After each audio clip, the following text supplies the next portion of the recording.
ছাড়াও দাঁড়ায় যায়, আল্লাহর কাছে সাক্ষী দিন। আমাদের সকল কৃতকর্মগুলো সেই দিন আল্লাহর সামনে প্রকাশ্য সাক্ষী দেবে, ফাঁস করে দেওয়া হবে আমাদের কৃতকর্ম, কি আমি করেছি আর কি করি না, সবকিছু আল্লাহর সামনে দাঁড়ায় সাক্ষী দিবে। আল্লাহ বলছেন, গোলাম, ওই সময় আসার আগে আগে তোমরা সাবধানতা অবলম্বন করো।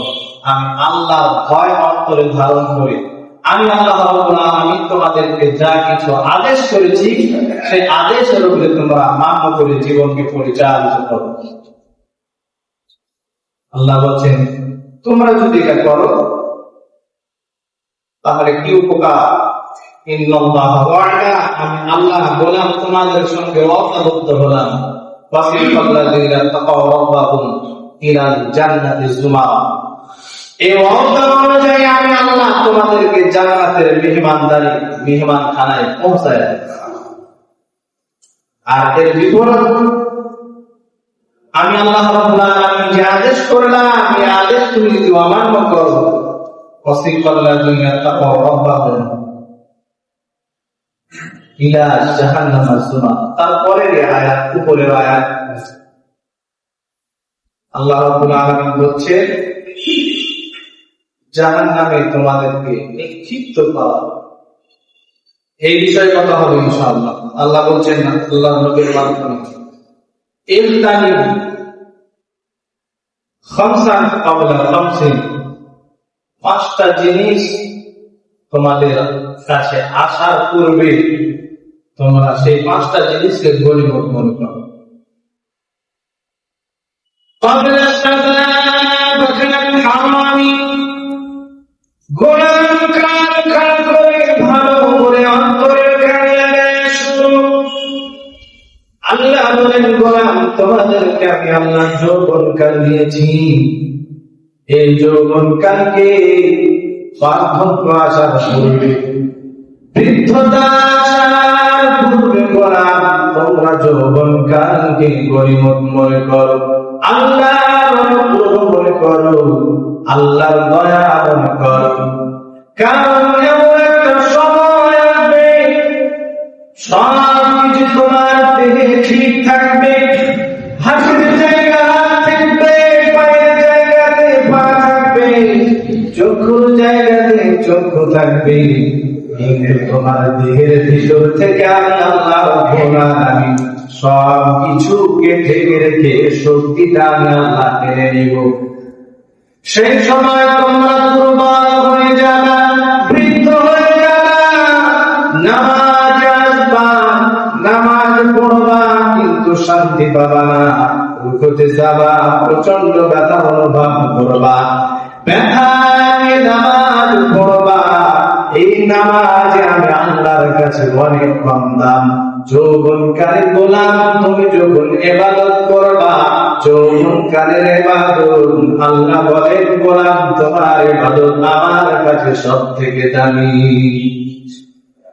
আছে না?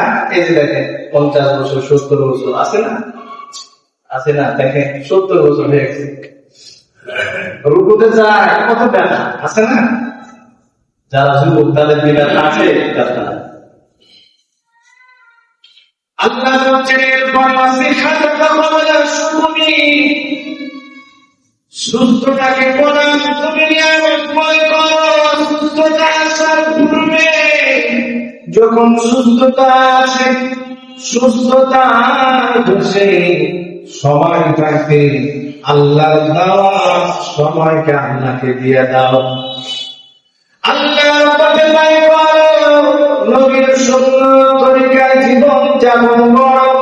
আল্লাহ বলেন, গোলামের সময়টাকে তুমি যদি কাজে লাগাও, সুস্থতাকে নিয়ামত মনে করো, সুস্থতাকে নিয়ামত মনে করি, অসুস্থতা আসার আগে আগে আল্লাহর আদেশ নিষেধ গুলো মান্য করে চলো। যদি এইরকম করে জীবন তুমি ধারণ করো, আল্লাহ বলছেন,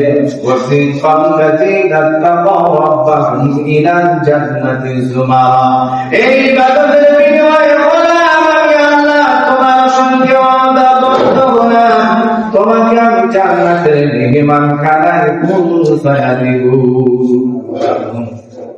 আরে কয়টা বিষয় গেল? দুইটা বিষয়। প্রথমে যৌবনকালের হিসাব আল্লাহ নেবেন। হে যুবক সম্প্রদায়, আল্লাহ নবী বলছেন, যুবক তুমি কোন পথে তোমার যৌবনকালকে ব্যয় করেছো? আল্লাহ বলবেন, গোলাম তোমার যৌবনকাল যদি আমি আল্লাহর রাহে কাম করে দাও, কাটায়া দাও, আমি আল্লাহ রাব্বুল আলামিন এই যুবক কালের বিনিময়ে তোমাকে এমন একটা জান্নাতের ভিতরে প্রবেশ করায়া দিব।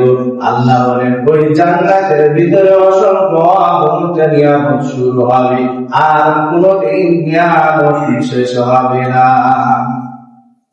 শেষ হবে নিয়ামত? শেষ হবে।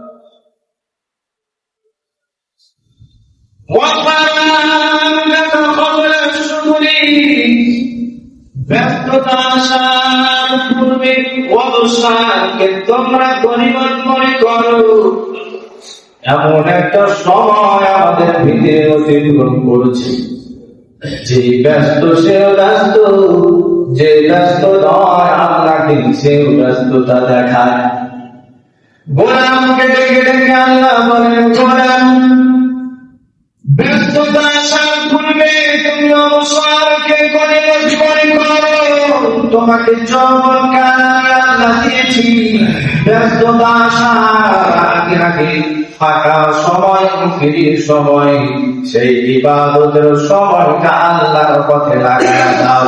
আল্লাহ বলেন, গোলাম সময়টাকে তুমি যদি আমার কাছে লাগাও, আমি এমন একটা সময় তোমাকে দান করবে, সেই সময় শুধু তুমি নিয়ামত ভোগ করবা, অশান্তির আওয়াজ শুনবা না।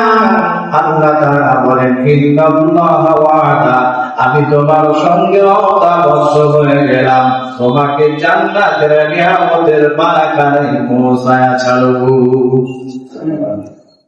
তাহলে আমরা আল্লাহর নিয়ামত পেতে চাই না চাই? চাই না? চাই। আমরা সকলেই ব্যস্ততা দেখাই আল্লাহকে। এই জন্য সকলের কাছে আমার একটাই আবদার, আমি আপনি কি করতেছি, সামনে কি করব, এই পদক্ষেপ নয়। আমার সময় এখন আছে, এখনই আল্লাহর রাস্তায় কাজে লাগাতে হবে। আমি তো কালকে সাথে সময় মনে করতেছি, আমি মনে মরে গেলাম। যখনই আমাকে ধাক্কা দিয়ে সময় করতে, আমি মনে হচ্ছে আমার বুকের উপর দিয়ে চলে গেল। কিন্তু দেখেন, আল্লাহ বাঁচাই আছে। হতেই তো পারত কালকে আমার শেষ জানাজা, পারত না? এই জন্য সময়কে কাজে লাগাতে। কার কখন খারাপ সময় আসবে কেউ করতে পারবে না। ব্যস্ততা আসার আগে আগে যে অবসর সময়টা রয়েছে, ফাঁকা সময়টা রয়েছে, এই ফাঁকা সময়টা আল্লাহর রাহে পার করা যাবে না? যদি পার করি তো আল্লাহ কি দেবেন বিনিময়? জান্নাত। আবার খালিদিনা ফিহা, যা শুরু হবে কোনদিন শেষ হবে। ওই জান্নাতে আমাদেরকে আল্লাহ